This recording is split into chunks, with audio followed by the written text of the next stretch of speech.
Okay, here I got the rotors back from the machine shop. You're only able to turn one of them. The other one was too thin. You remember me showing you earlier, the thickness has a specified thickness that it has to be. So one is turned, nice and shiny, almost as good as new. That was only $15. Unfortunately, you see here, I had to buy a new one. It's all in a bag.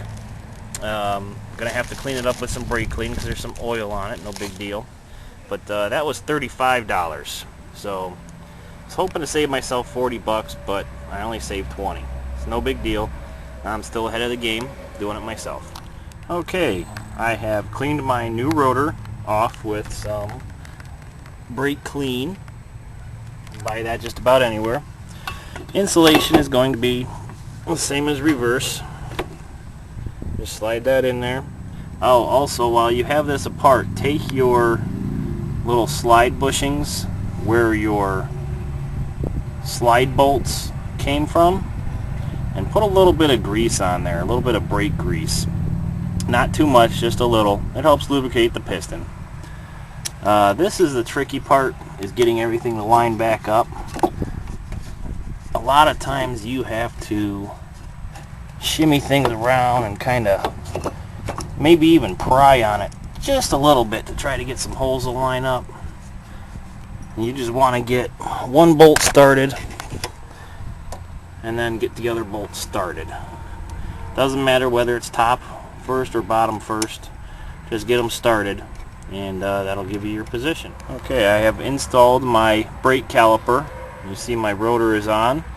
I have found the holes for my slide bolts back here and got them threaded and started.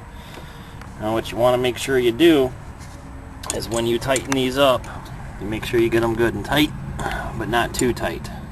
So you don't want to break them or have them get seized in there should you ever take them out again, but you want them in there enough to where they're not going to back out.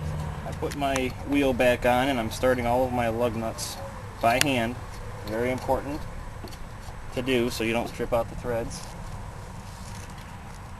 Now I'm going to use my little wrench to get them snug. You don't want to tighten them on the wheel to your specified torque. You just want to have them snug before you put the car back down on the ground so as to prevent any damage to your studs that the lug nuts are screwing onto. After you get the car down, make sure you torque them to the recommended torque spec. That differs from car to car, but same thing as the slide bolts on the calipers, make them tight but not too tight.